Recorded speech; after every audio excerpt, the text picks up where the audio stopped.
Have you ever been interested in buying a Leuchtturm1917 journal, but you're having trouble deciding between the classic 80 GSM version or the bullet journal or the 120 GSM version? I've actually previously reviewed the classic hardcover and softcover 80 GSM notebooks. I've also reviewed the Bullet Journal Edition 2, and I happen to own an additional one, which is another 120 GSM journal with lines. So that means today I can compare all four of them and give you my verdict.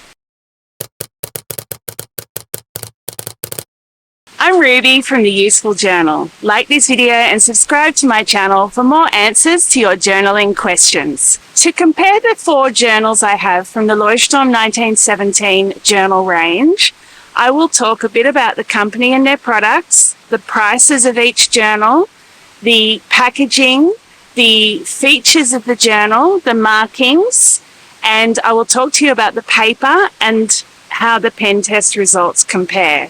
I will also briefly touch on sustainability.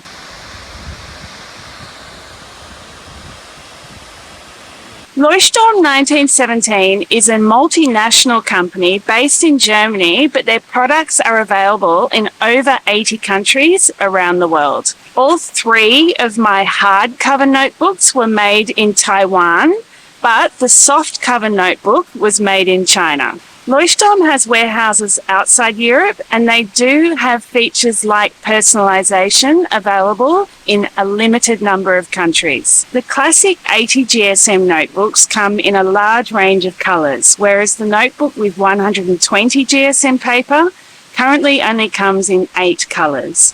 The Bullet Journal has a base range with a black cover, but they release a special color cover each year. So far, they've had dark blue and green, blush pink like my one, and bright yellow.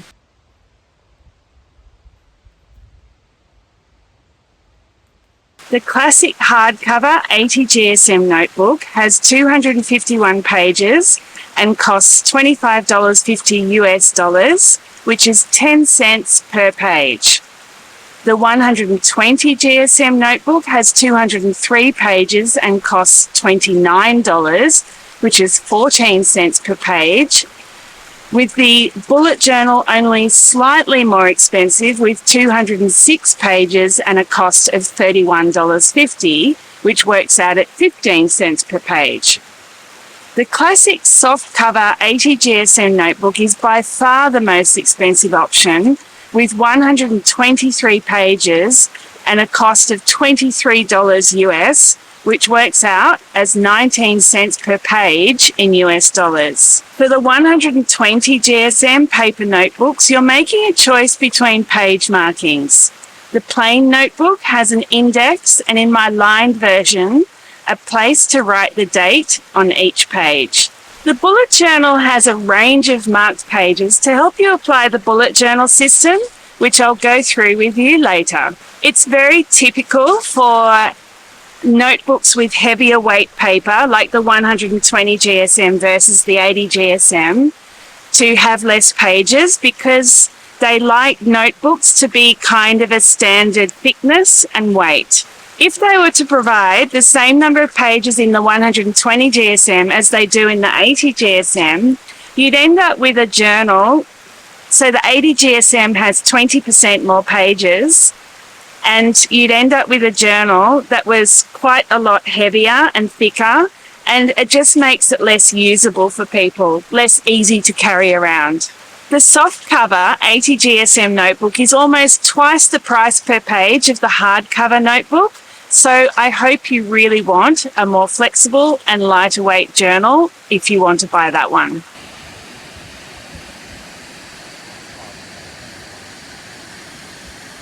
All Leuchtturm 1917 notebooks are delivered with a thin layer of plastic wrap and a card belly band. The classic models come with a narrower belly band and a few promotional booklets inside, along with a small sheet of stickers for labeling the front and spine of your notebook. The Bullet Journal has a much larger belly band that provides details about the company and the notebook. a booklet enclosed in the rear pocket that summarizes how to use the bullet journal system, and a larger sticker sheet with stickers for months, weeks, and days, which are designed to help you set up your logs.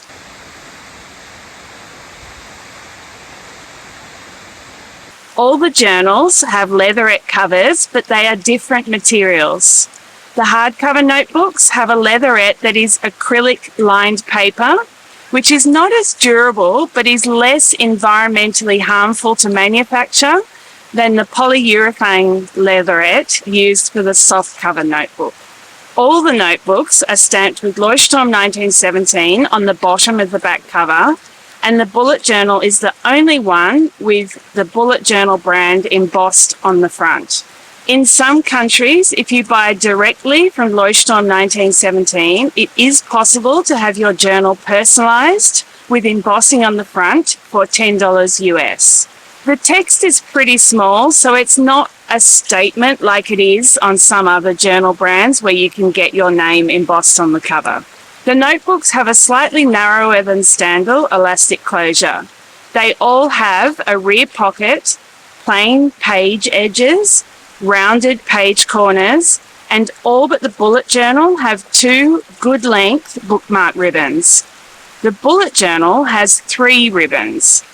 The ribbons are always coloured to match the journal cover colour.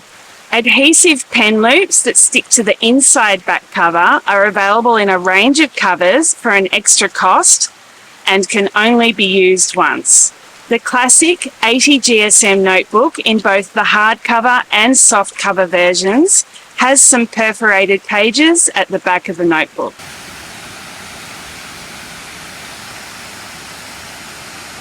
The pages in all the hardcover notebooks lay flat, except at joins between signatures where the glue comes in beyond the binding. In the Leuchtturm, the gluing is uneven. You can pull the pages apart and make it lay flat, but this will cause tearing of the page just a little bit around where the join is, and if your ink lands on those torn bits, it will bleed through to the other side of the page. The glue also comes through a little bit where the stitching is in the center of each signature, which is, to my view, evidence of poor construction because it's really rare for that to happen, but it happens on all Leuchtturm journals. The softcover notebook does lay flat, but because it's lighter weight, it does tend to flip up a bit when you're working right at the front or right at the back of the journal, just because it doesn't have the weight on the cover to hold it down. The ribbons are glued in, but aren't secured by a headband, which does make them a little more prone to falling out. They haven't fallen out yet on my bullet journal, which I do use fairly regularly, but it's something I'm worried about happening. The hardcover versions all have pages that sit neatly inside the edges of the cover, but the softcover version has pages cut neat with the cover edges, so the page edges have less protection. The bullet journal is the only one I've used for any length of time, so it's the only one that I can really comment on the durability of. Since it's constructed in a very similar way to the other hardcover journals, I think it's reasonably transferable that they would all behave in the same way. So far, after 1.5 years of using this journal, and I do use it mostly at home, but I do carry it around the house, the cover has no tears at the top or bottom of the spine, which is usually the first place to go, and no pages are even looking close to falling out. For some reason, the blush pink end papers were not light fast and have faded around the edges. The elastic closure still has a good amount of tension and it does get used, and the ribbons are still attached, and I remain hopeful they'll stay that way. These do seem to be durable journals, so I don't think you'll have any trouble with them falling apart, pages falling out, or any tearing at the spine.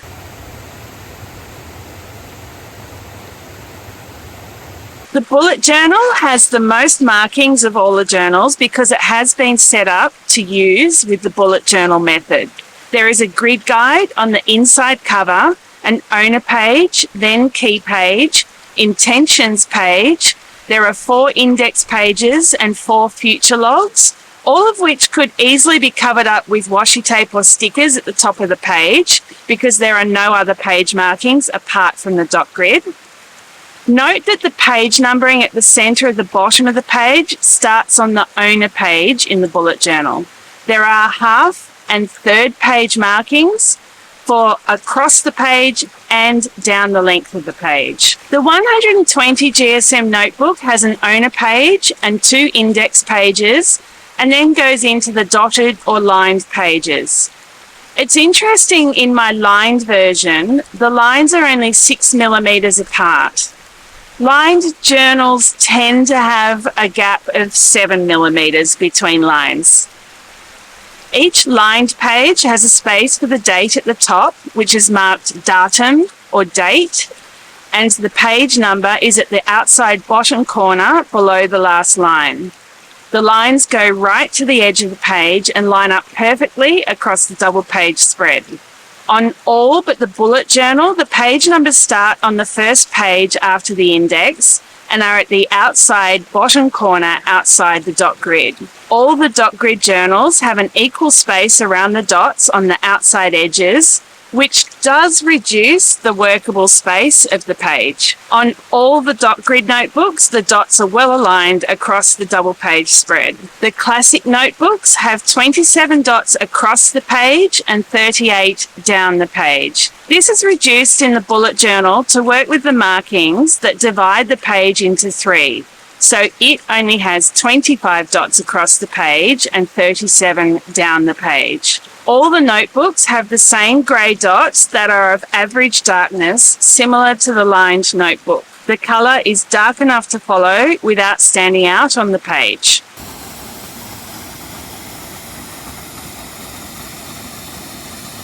The 80 GSM paper seems to be the same in both versions of 80 GSM notebooks I have, and it's the same for the 120 GSM paper, which seems to be the same as the 120 GSM paper in the bullet journal. So I think we're safe to compare the 80 GSM to the 120 GSM. The 80 GSM paper is a slightly warmer cream colour than the 120 GSM paper. All the notebooks share the same characteristic of not having 100% smooth paper, because you get a slight amount of feedback when you write on the page with a fountain pen. I do take back what I originally said in my bullet journal review about there being some feathering, because there isn't. I've used a fountain pen a lot in this notebook and I've had no trouble with it at all. The paper is coated with latex, which makes it impermeable to liquids. For this reason, water-based markers and inks, fountain pen inks, any wet ink really, and watercolours tend to sit on top of the page and don't soak in. This does give you a chance to lift your paint to correct mistakes, but if you paint with a wet on wet technique, or you just use too much water, the pigment will either sink into the page wrinkles or will move to the outside of the wet area. There is more crinkling of the page in the 80 GSM notebooks, which is to be expected, but both do get page wrinkling. Because of the coating, pens take longer to dry. When I tested them with a Pigma Micron pen and wiped my hand lightly across afterwards, the drying time ranged from 15 seconds in the bullet journal to 18 seconds in the classic version.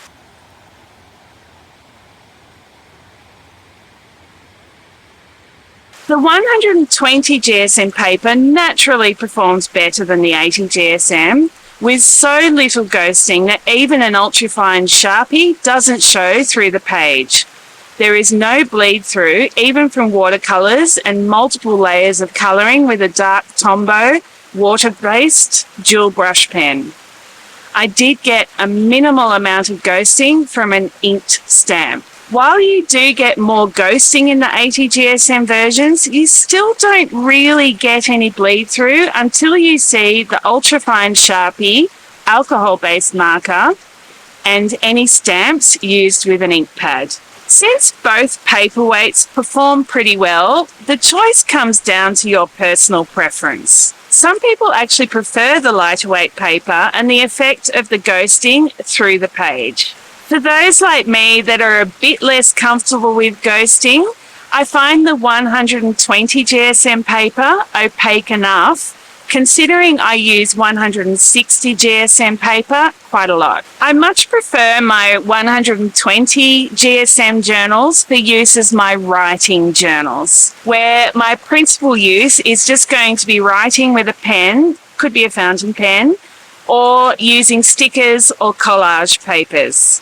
If I want to use watercolors or a lot of marker use, I will tend to do that in my 160 GSM paper journals.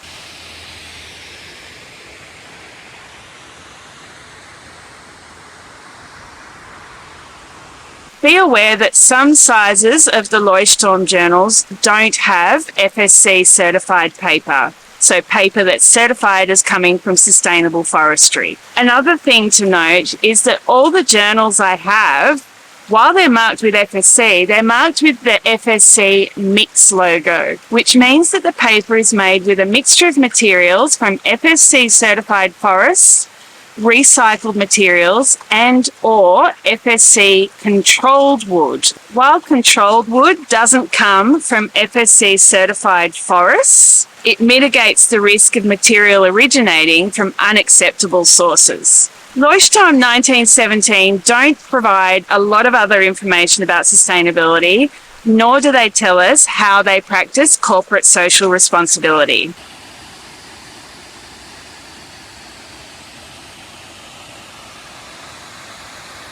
If the online commentary is anything to go by, a lot of people find the ghosting in the 80 GSM Leuchtturm 1917 journals a little bit problematic. If this is likely to be you, but you like everything else about the Leuchtturm 1917 brand, then the 120 GSM paper version might be the one for you. The 80 GSM Classic version has thinner paper that will suit you if you want your journal to feel like it's gone through some of the ups and downs of life with you.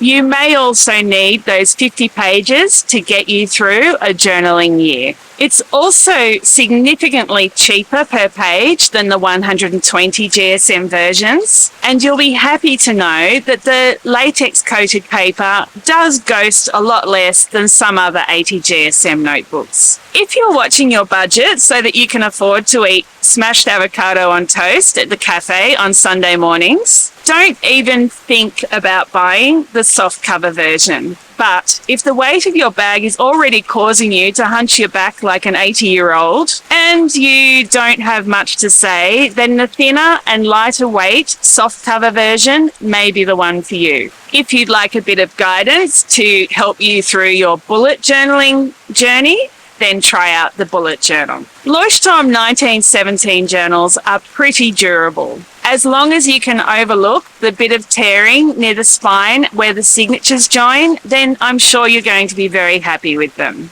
Please give me a like and subscribe to my channel, and in the comments suggest which journal you'd like me to compare to the Leuchtturm 1917 next. You might like to see the 80 GSM Classic version compared with the Rhodiorama 90 GSM, which has Clairefontaine paper, or perhaps the Midori MD journal. See ya.